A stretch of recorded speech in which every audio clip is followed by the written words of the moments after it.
Hi, everybody. Welcome to the Soul Space. This Soul Space recording is for August 26, 2024.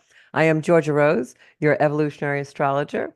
And the Soul Space is the place that we all gather every Monday night at 7 p.m. to tell our spiritual stories, do a little astrology, maybe some tarot. Sometimes we have inspirational guests. So you never know what's going to happen in the Soul Space with Georgia Rose. So welcome tonight. If this is your first time tuning in, I hope you enjoy the show. You find some of our content meaningful. And I also hope that you interact with our community on YouTube and social media, which I'll give you those addresses and where to find me at the end of the show. So we have quite a week coming up on the heels of quite a week that we had last week. Sorry if my voice is a little hoarse. I've been talking quite a lot today. I'm actually recording this in my home on Sunday, August 25th, for all of you. Usually the last 2 weeks of August, I take off from the show, a little hiatus, because viewership usually goes down. Everyone's very busy with things that's going on. And, it is also the gap week. A lot of people call it in America, of the week that the kids are off from camps and all kinds of extracurricular activities before they go to school. So in my part of the world, it's a very slowed up time. Everyone's kind of on vacation and doing things. So I usually use that as a way to take some time off from the show. But so much has been happening, especially astrologically, that I wanted to be able to stay current and relevant for you guys. So not only have I been doing the soul space for you, whether that's recorded or live, I've tried to make it as relevant as I can and as close to the time of our airing if I'm going to record it so that we know what's going on with the energy. This energy is very, very potent, but I've also committed to doing more lives. So if you are on social media with me, you can find me on Instagram at Zenkuda Official and on Facebook at Zenkuda Soul Space. You'll see a lot of times I just pop in and I do a live and talk about the energy or an aha moment I had or something that I get that really is relevant. So I hope that you'll allow Zenkuda's content and the Zenkuda community to guide you. Also, if you're interested in a reading, whether that's a tarot or mediumship or astrological birth chart, I do mostly practice evolutionary astrology, which is the type of astrology that is for your soul's intention and your soul path in this lifetime. Um, Everything that I do and all the content that I put out is really about self-mastery and trying to become better people in the world. We could all use a little bit of that. So I hope that if you're interested in any kind of private consultation, you will go on zenkuda.com where you can find me. So, whew, wow, last week was quite a week. The energy was very intense. I feel like everything is just so accelerated. Like things are moving very, very quickly, personally and in the world. Now, if you watch back on a couple of weeks, the podcast that I did the last 2 weeks, you'll find that we really were kind of buckling our seatbelts because we felt that there would be an energy that was definitely going to cause change and surprises. And I didn't feel that so much the beginning of last week, but then by Friday it really came out, especially on the political arena here in the United States and in other countries. And we've also had some tragedies, also that I've seen in the news, not going to dwell on those. But I can't help feeling that all the things that are occurring, even though they may seem subtle and they may seem like they're not really big, sudden surprises in the sense of their intensity, I feel like there's an awful lot of energy going on, kind of being orchestrated that's part of a much bigger process, especially to do with time and the way that time feels. And I think it's because our species, humankind, is really kind of getting quite an evolution on an accelerated level. From an astrological viewpoint, we have a lot of planets in the last degrees of signs. And the last degrees of signs, once you start hitting, 25, 26, on into 30, because there's 30 degrees in each house and each sign. Um, when we start getting into those degrees, what happens is we find that the intensity of that sign, that archetype, like the final degrees of Aquarius, the final degrees of Capricorn, that sign becomes more potent and becomes more amplified, is the word I'm looking for. So we have a lot of signs, a lot of planets right now in the last degrees of signs getting ready in 25 and 2026 to egress into a different sign. And when we have an energy like that in the sky, it can feel like tying up loose ends, but also if you really pay attention, you're going to notice that a lot of things repeat, a lot of energies repeat. And whenever I know where the energy originated from and where it's repeating, I do try to refer to that in my content. Like we have some energy coming in this month, which is very much an energy that was seeded or that was begun in February. So as a result of that, you'll see things, recycling, so to speak. So you will see in this energy, we have a lot of planets retrograde. We've got like 5 planets retrograde, Saturn, Neptune, Pluto, Chiron, and Uranus at one point this month. And when you have energy like that, it does tend to have do-overs, because if we didn't learn the lesson the first time, and that lesson could just be pay attention to this particular thing or pay attention to a personality trait or a habit that you have, the energy will cycle back around so that we really have to pay attention to it. To give an example, maybe that you are overindulgent with food or money, or you overspend or you overthink or you over something. And then Jupiter will hit that part of the sky again, or will hit a transit that refers to that part of the sky where the first time you were taught or something came into your awareness about those things. And now when Jupiter goes either back over that degree or hits a planet that's at that original degree, and they're talking and having a conversation, they're having a transit, sometimes that energy that you had of something being brought into your awareness will come back in. Same thing will happen with people, environments, structures, places. And so this month we do have Pluto finally going back into that 29th degree of Capricorn. So we're going to see a lot of things that were playing out over the last 15 years, especially since 2020, because that's when we had that great conjunction in Capricorn. You're going to see a lot of things start repeating, a lot of themes repeating. COVID is repeating a little bit. I'm noticing a lot more people, getting COVID. Things that came up during financial markets are repeating then. A lot of things are coming into the forefront. Really, really interesting. So even our political arena here in the United States is like almost like a repeat of some of the energies we had then. So I want to jump into September's energy, try and give you guys some dates to look out for.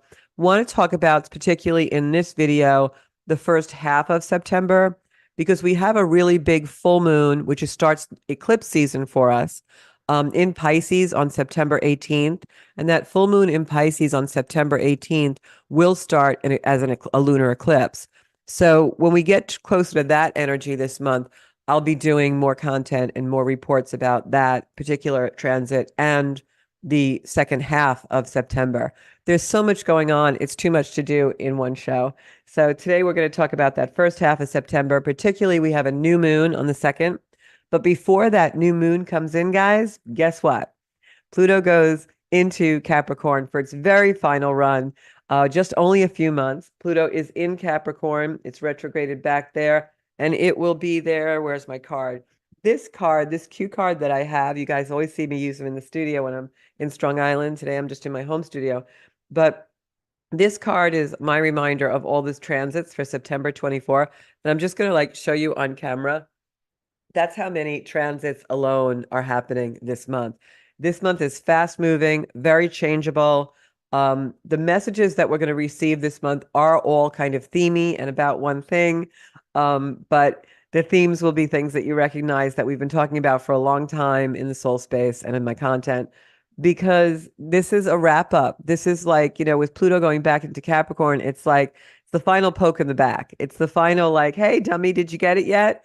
That's really what the energy is about. And we'll talk a little more in detail about that. And we'll do that right now. So Pluto goes into Capricorn, and it's at the anaretic degree, which is the 29th degree of a sign.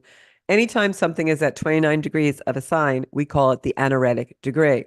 Now, whenever a planet is at an anaretic degree, it's very powerful and very amplified, because it's usually taking all the energy. It started at the 1st degree of Capricorn back in 2008 and went all the way through all 29, 30 degrees of Capricorn until it reached 0 degree of Aquarius, where it went in January.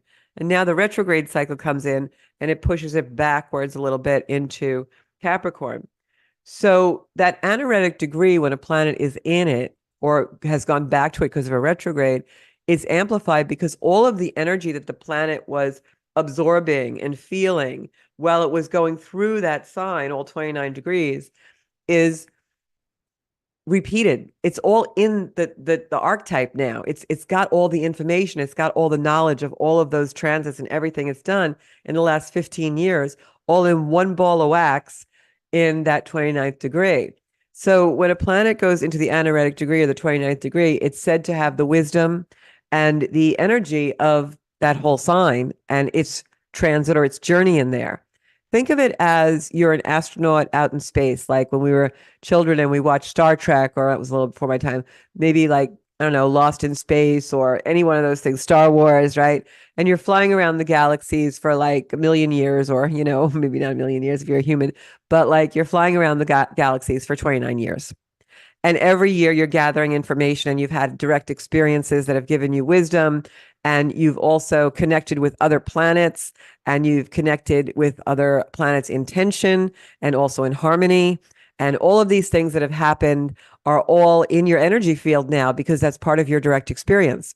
Well, that's what it's like when a planet is in the 29th degree of a sign. It's taking all of the experience, the energy, the wisdom that it brought, the transits, everything that has happened energetically to give that planet its frequency while it was in that sign. So if you have planets in late degrees in your birth sign, usually when I read your chart, I'll think about it and I'll say, well, they have, say Venus in the final degrees of Libra. That means that Venus there has absorbed all of the energy that it would normally learn while being in Libra about relationships, diplomacy, understanding how we relate to each other, and that the true balance of relationships is within ourselves. So at a 29th degree, that energy is going to be a lot more powerful than someone who has a planet just entering Libra with a 1 degree. So Pluto in the 29th degree of Capricorn, after transiting that sign for 15 years, is a lot of knowledge, a lot of potency, and a lot of amplification. So it's going to bring back the things that it's been teaching us for the last 15 years. On a personal level, you know what those are. In a global level, well, it's everything that we've seen really heightened since the great conjunction that happened there in 2020, where we've had the crumbling of structures, of government, of schools, you can watch any one of my podcasts the last couple of years, and we've talked about this. Uranus, when it transited that part of the sky in Taurus and made some tension to Pluto in Capricorn, caused that really eruption and conflict globally of freedom versus restriction, repression versus liberation. We see that all across the globe. And those have been our lessons over the last 15 years, whether it's been with technology, with astrology, with, spirituality, race, government, political stuff, whatever it's been, that has been the overall running theme of everything. Crumbling what's old and no longer works and is causing restriction and repression in order to bring us into a place of liberation and freedom and rebuilding these things. And that's very much held true for the structures in our life. I guarantee there's very few people who in 2005, 2008 were the same person that they are right now today in 2025. Much of that is because of the astrological transits that we've had and the acceleration that's happened. I mean, I can remember my earthbound career when I'm not doing this is as a real estate broker. And I can remember starting in real estate in 1995 and we didn't use the internet. And now my career has spanned 29 years and it is basically like we depend on the internet for everything. Like I couldn't survive without it and do what I do. So just technology alone has accelerated at such a pace. I remember in the late 80s, the really expensive and really big thing to have was a big, huge phone that was the size of a shoebox. If you ever watch old episodes of Dallas or Dynasty or any of those things, you'll see J.R. Ewing with this big phone. And a very expensive 2-inch TV screen. It was like the size of something. And if you could get one of those, and then you had to pay a fortune for, internet at the time, this is going into the late 80s, early 90s, you would, basically be able to watch a football game, but then your battery would die, And now look what we have. I mean, I walk around my house with an iPad, watching things all the time, listening to astrology videos and taking online classes and all kinds of stuff, giving online classes to realtors too, the same way. So that's just the technology. Spirituality. When I first got on the path of spirituality, I never spoke about astrology or Reiki or healing methods when I was in my day-to-day life because it was not accepted. And that's not going back that long. I'd say in the early 2010s, 2010, people were like, "What's Reiki?" People were like, "Oh, you're an astrologer? Like, what's your sign?" Like people were like totally ignorant of opening to those type of things. Crystals, if you told someone that you believed in crystals, they thought you were a whack job. Now it's mainstream. People do Reiki in hospitals. So in the last 15 years, last 10 years especially, we have seen the acceleration of humanity in all ways. So now all that stuff's going to repeat. And once Pluto comes out of that 29th, that anaretic degree of Capricorn, and goes into Aquarius for good, which in my lifetime, it won't be anyplace else. It's going to stay in Aquarius for about 26 years, maybe 30 years. Well, maybe, yeah, maybe 30 years. So if it's 30 years, I may see it in my lifetime. I hope I do. It's not that old. So just remember it's going to repeat and give you the lessons. If you've been paying attention and you've done your work and you've done the lessons, you got nothing to worry about. If you've been ignoring the lessons, they're probably going to, come to roost, especially because, and this is the next thing, we have a new moon in Virgo. But what I wanted to finish that thought and just say, when Pluto does go into Aquarius in November, it starts a whole new cycle for all of us as far as Pluto goes. What is the essence of Pluto? Transformation, deep, deep diving into transformation, like total metamorphosis. That's what Pluto does. You can see the way it metamorphoses to us in Capricorn and the themes of Capricorn, self-mastery, which is why we've had such a spiritual revolution. Structures, which is why our governments and our countries have changed. In the last 15 years, you've seen a lot of things merge and a lot of things become different, adopt different ways of life through their structures and government and cultures. So now in Aquarius, the themes are going to be technology. You're not just going to see AI, you're going to see super AI. You're going to see space and satellites. You're going to see off-planet energy. I would not be surprised if the fact that there is another species or another type of organism that wants to make itself known to us that is off-planet, we're probably going to know about that in the next 5 years or so. I really believe that, based on the acceleration of where the planets are.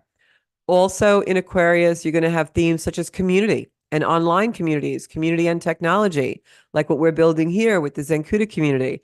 That is absolutely going to accelerate in the next generation. So, think about how do those things play in for you, and maybe it's time for you to find an online community or find a group of people. I study astrology with people from all over the world, and it's beautiful. And we meet online every week, and we've gotten to be such a soul group. And I think that's the way now. It's going to be very scientific, very technological, the way that we build our communities. So that's what's going to happen when Pluto goes into Aquarius. And you're going to see that really start to take off. So look and see in your charts where Aquarius energy is. For me, that's in my third house of communication. So that's why, my business online has really been coming into another level. And the things that I want to do and utilize technology for are coming into another level, not just in my astrological and spiritual career, but also in my earthbound real estate career, where things are accelerating and being done differently as well. So that's the Pluto story. So see where Capricorn and Aquarius, that cusp is in your chart. That's where all the activity is going to be between now and into, 2025. And also you want to look at where Virgo is in your chart, because the next thing that's happening is we have a new moon in Virgo on September 3rd. And this new moon in Virgo is very powerful because it kind of ties in with what I'm talking about as far as all of the structures crumbling and the fact that Pluto in the last degrees of Capricorn is really pushing us to finalize these new ways that we want to look at things. And so a new moon in Virgo is industrious. It's a great time to get organized.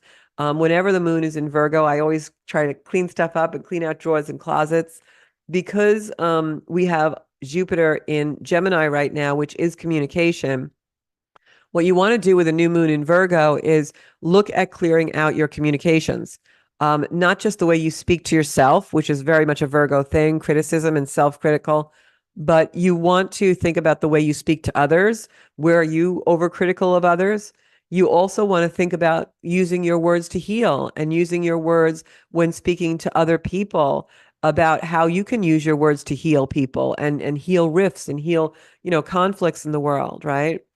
Virgo energy is also really great for cleaning out, organizing, being the taskmaster of the zodiac, getting things done. You'll have extra energy to do that in this sky on the new moon on the third. And also, the great thing about Virgo energy is it gives us that extra added attention to detail. We can really focus in Virgo energy to get those projects done. So you really want to look at that and make sure that you can do that. I'm just going to pull over my notes so I don't have to keep looking to the side. In a Virgo new moon. The other thing with a Virgo new moon is ask yourself where you can be of service to the world. Because Virgo is all about service to the world and helping others. And like I said, communication with Jupiter and Gem there.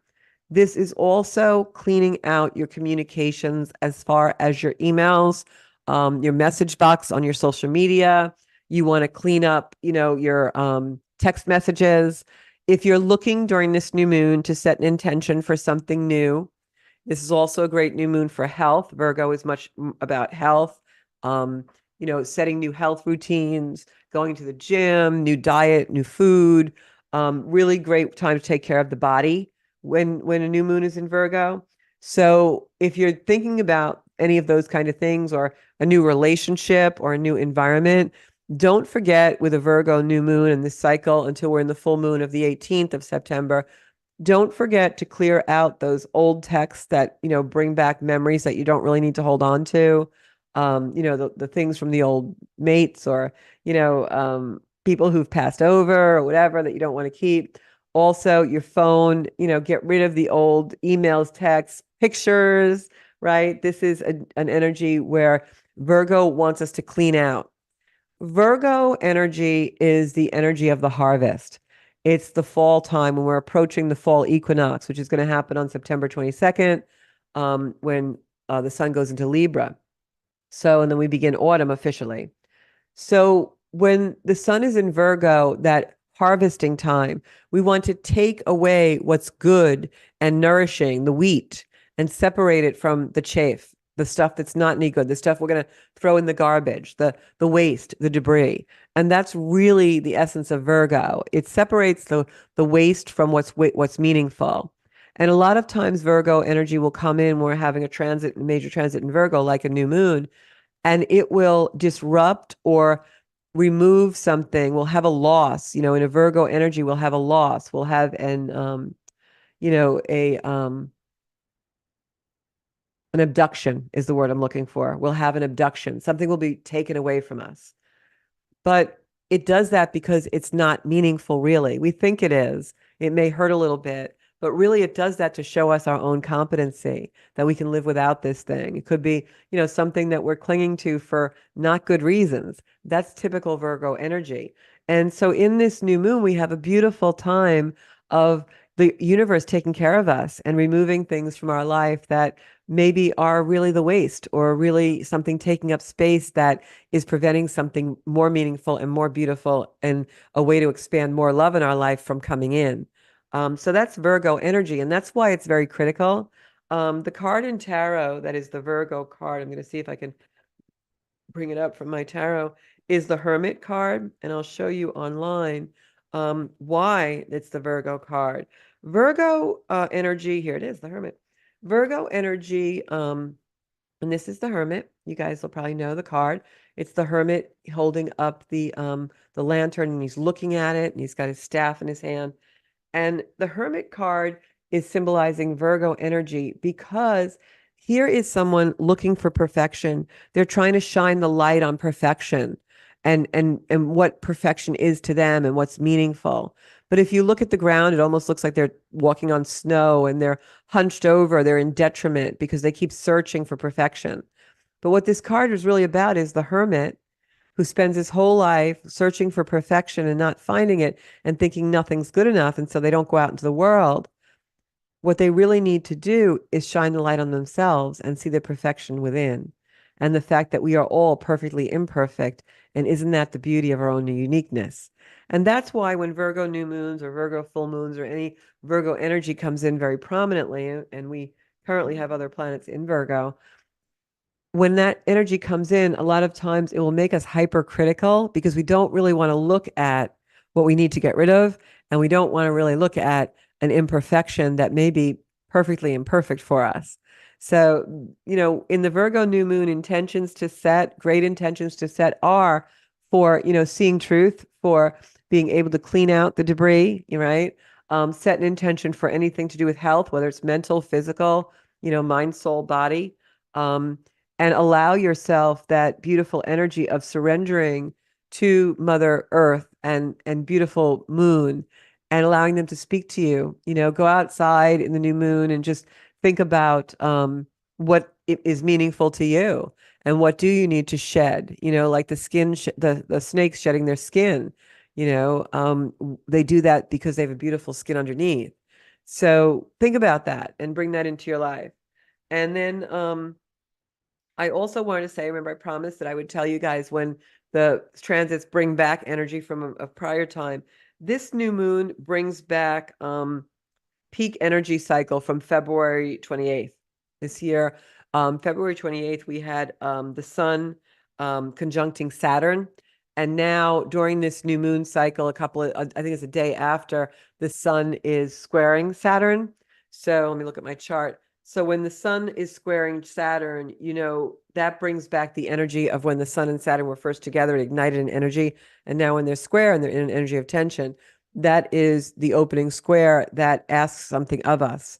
So whatever was going on in your life, February 28th, before you delete your texts and your emails, look at that date, see what you were doing, and see it if it comes around and applies again, or if there's something you didn't finish, or if there's something you really need to look at from that day, because or date or around that time, give or take a few days, either way, because it will recycle.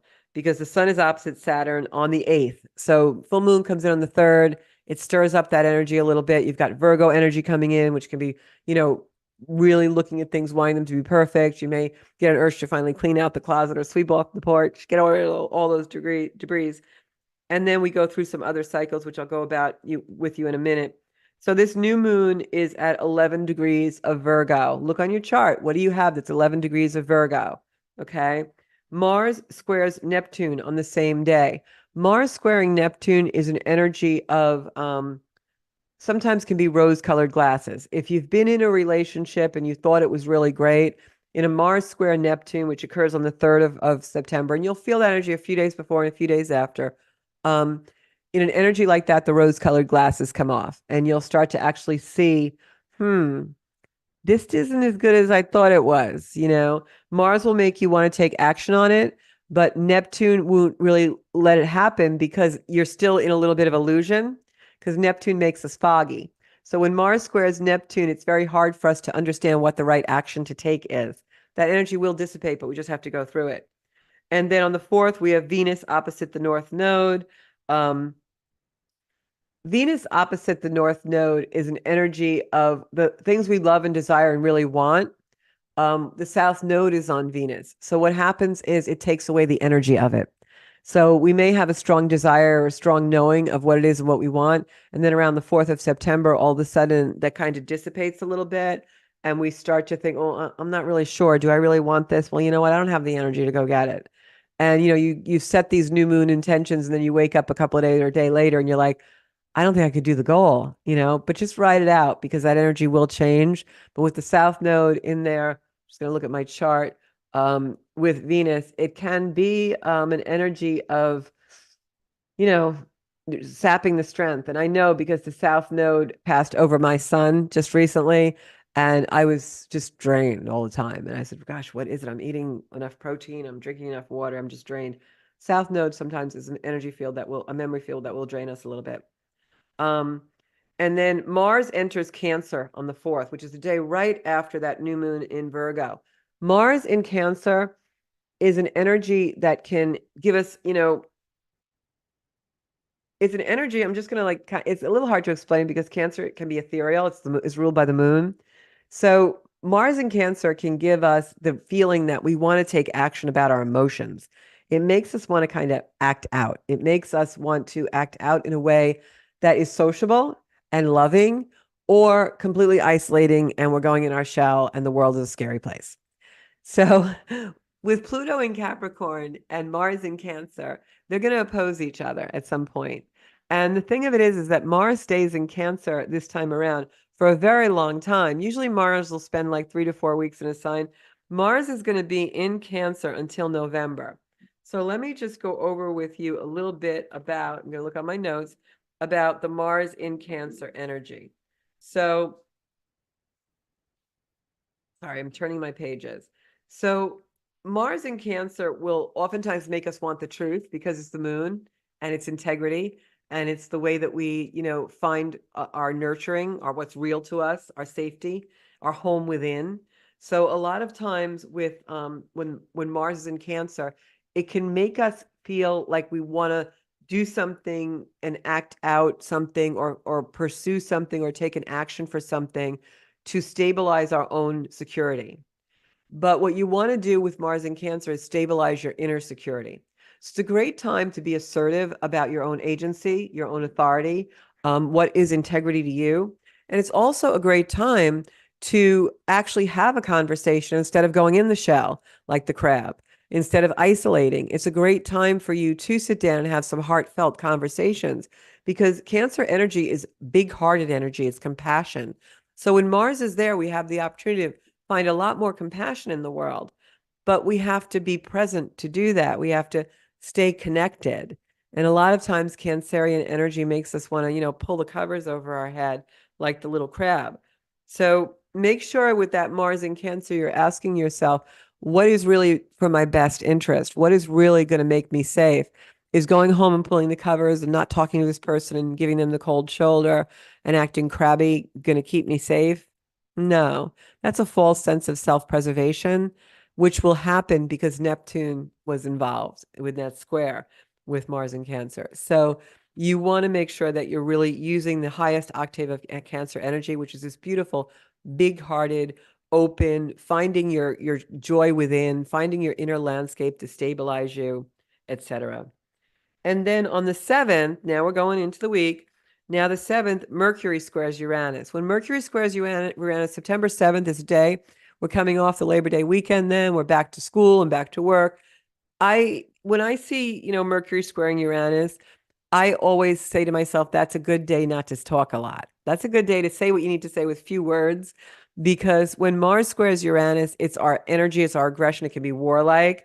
And Uranus right now is in Taurus, which is it's got a lot of conversations going on with a lot of other planets. So with Uranus squaring Mercury, you really want to make sure your communication is premeditated, because in an energy where Mercury and Uranus are having a conversation of tension, that's an energy where things will get blurted out. Things will be said that people didn't mean to say. Emails will be sent that shouldn't have been sent. You'll be talking privately to someone in your company, and all of a sudden you hit everyone in the company and they get the email. Or, things like that will happen around a Mercury square Uranus. And that's the 7th. And that energy will be with us a few days before and a few days after. So be really careful what you say and what you communicate in that energy. Also, when Mercury is squaring Uranus, because Uranus is in Taurus, that can be money. It could be the financial markets. It could also be food supplies, because that's also, an earth sign. So around that time, after Labor Day weekend into the 7th, that's when you're probably going to see some communications come out about things that are very unexpected. And on the 8th, that's the day that the sun opposes Saturn. And that's the energy that repeats from February 28th.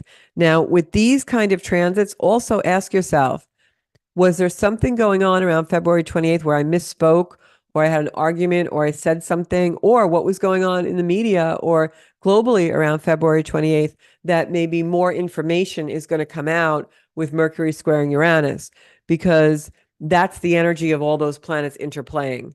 Something that happened in the beginning of the year in February repeats. We get more communication about it.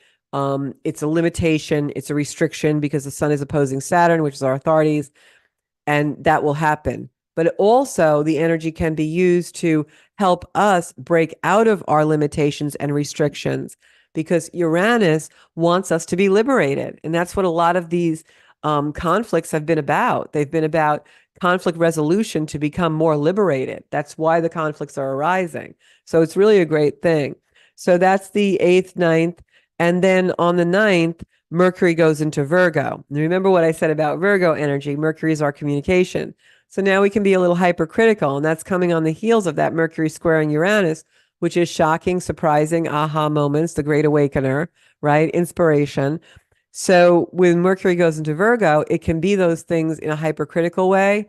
It can also be a communication of loss, so that we now have to stand in our own competency and find our own agency and really become liberated. And that's what the energy is going to kind of be like. And I hope that all makes sense for you guys. And then on my next show, I'm going to be off on Labor Day, which we won't have a show that Monday, but I will do some lives for you so you'll know what the energy is. Because then we get into the 12th and the teens of September. And on the 18th, we've got that full moon in Pisces, which is an eclipse. And that's when eclipse season begins. And during that full moon in Pisces, the sun is trining Uranus, Mercury's opposite Saturn. That's a really big week for us. We've got the sun opposite Neptune, Mercury square Jupiter, and the sun trining Pluto, and then the sun goes into Libra and we have the autumn equinox. That's going to set the tone for the whole autumn that we have until December 22nd. It's a lot of energy, but it's energy that's really great because the themes overall, I'm going to tell you, the themes that we're in right now, and these will be true for the globe, you'll see them play out, and you'll also see them in your own lives. Because we have Uranus in those last degrees of Taurus, Uranus is in like 26, 27 degrees of Taurus right now, and it's never been that far in the sign since it went into that transit in 2017 when it went into Taurus, but also the last time that Uranus was in those degrees of Taurus was right before Pearl Harbor.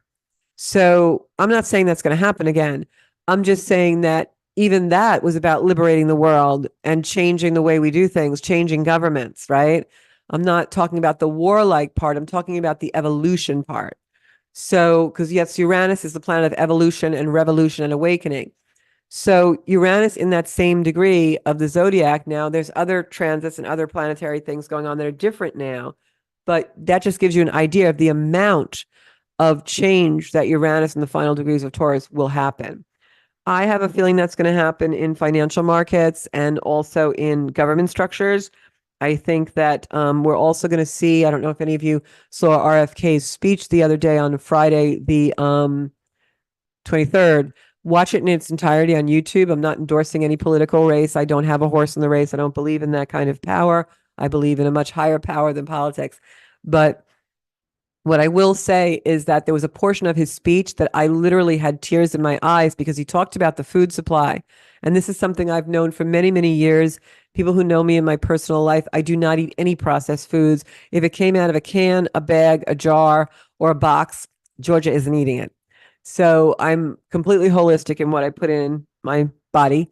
I'm a cancer survivor, and I truly believe that most cancers are environmental from what we eat. So I don't eat anything processed or anything with chemicals in it. And he spoke a lot about that in his speech. And it was amazing to finally hear someone talking about that the way he was. So Google that speech because it was amazing. And Uranus in the final degrees of Taurus is all about the food supply, all about it. And in 2025, Uranus will be going into, actually 2026, Uranus will be going into Gemini. So that'll change the energy up. So this is an energy of truth and awakening. All right. Look for those themes in your life. It's our sense of authenticity. All right. This is what we're, and when I say what this energy is about, I mean, up until, we go into almost the final weeks of this year of 2025. These are the themes that are going to be major. Coming into our own sense of authenticity.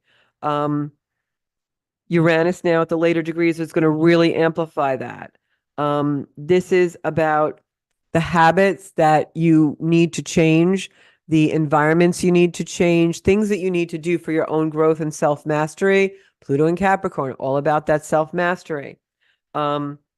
This is a sign from the universe. You will get signs from the universe about following your own intuition. This is about us really zoning into it.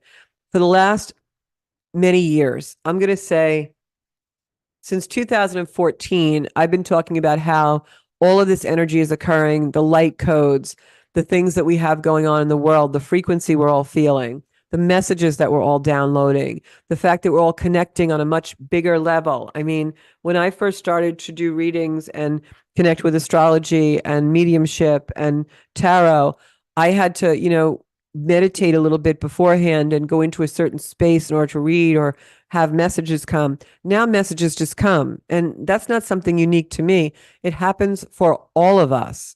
Some of us just block it. And so that's the evolution of our species. And I've been talking about this since 2014 because that's my direct experience. But especially since 2020, the acceleration of humanity and the acceleration of our species has been amplified to the ninth degree. Now we're going to see it amplified even more. In 2025 and 2026, many of our planets go into other signs in the zodiac. So many, in fact, that when you go back into the history of astrology as thousands of years and look at what we call ephemeris, calendars of the planetary transits, we are going to be in energy in 25 and 26 and beyond that we have no record of ever being in. This is, the powers that be, whatever higher power you believe in, giving us energy to really evolve to a place that we've only dreamed of. So that's the energy right now. You're being pushed to become better person, but that's like the kindergarten version. You're being pushed to come into your own intuition, your own inner authority, your own agency, knowing what you know to be true. Shut off the externals because you don't need them. You don't need to turn on the media. You already know what's happening. You just have to tap into it. This is about separating the wheat from the chaff. Like I said, Virgo energy, you want to separate what no longer works to what works. This is also about deep diving into things that cause change in your life. Where have themes been repeating and where do you need to step up? Do you need to have a clearing or a Reiki healing? Do you need to have in-depth psychotherapy if that floats your boat? Do you need to have some kind of a process that brings you into the bigger process of your own soul's intention and your own soul's change? This is also, like I said before, energy of community. And this is also bringing us all into a higher consciousness. This is us as a species learning to adapt to a higher consciousness. We can be cynical about the world, and many of us are, myself included at times, but instead of getting your information and being fed frequencies that make you cynical, make you fearful, make you in negative, what I've done is I've shut those off. I don't listen to the news only enough to stay current if I need to know anything in the world. I have gone out and found a community that is loving people, that are people who are much higher consciousness, who are evolved into spirituality, who are evolved just into a knowingness, and it's not secular. It's not any particular religion or any particular belief system. It's just a group of people who are really working on their own self-mastery and their own inner voices and their own inner authority. Find that. It can be your church. It can be a mom group. It can be you like to go play tennis and everyone's like-minded and they're trying to, up their game. And in doing so, they're having kind of, a spiritual awakening and self-mastery about their own abilities. That's really the energy now, is whatever the modality is, whatever the avenue, the pathway is, you want to go into an energy where you're expanding yourself. You are going into a higher consciousness, humility, integrity, simplicity, authenticity. This is all of it. This is going to be heightened and heightened and heightened. And so globally, as this gets heightened and we become into our own sovereignty and we become sovereign over ourselves, of course, the world's going to change because we've been living in environments for the last couple of hundred years, more than that, where society has been the sovereign.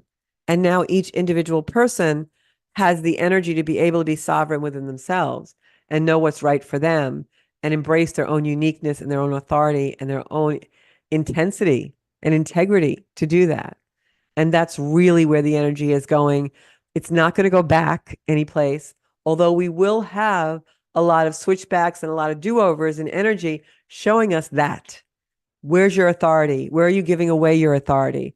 Where are you feeling like you're not enough and you really are enough?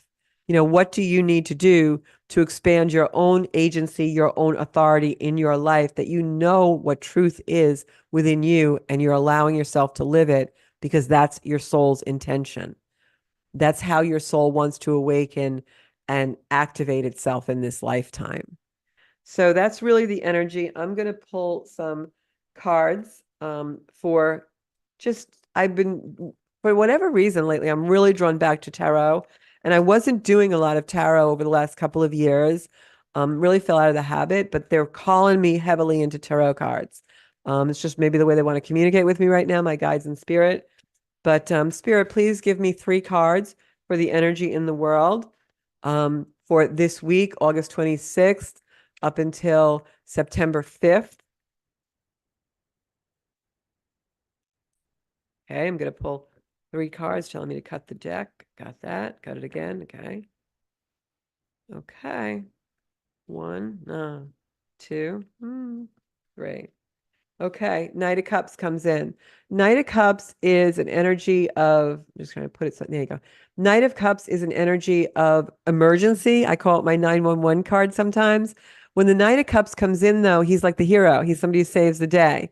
So if you have been feeling overwhelmed or you feel like you need a rescue, call on this beautiful Knight of Cups. A lot of times I feel like his energy aligns with Archangel Michael because he's wonderful at coming in and giving us the strength that we need in order to make the changes we need in our life. And especially in this new moon in Virgo that's coming up this week, you're going to find that that's absolutely going to be an energy where maybe we do need assistance, and call in the assistance of Archangel Michael.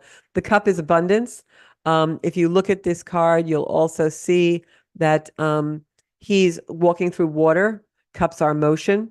There's a lot of yellow light or golden light at his feet, which means that he is actually protected.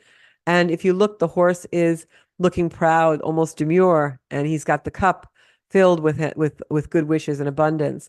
And of course, on his helmet is the wing, which symbolizes the angel, the angelic realm, and bringing us beautiful messages. So call on Archangel Michael, call on the Knight of Cups to bring you some beautiful energy.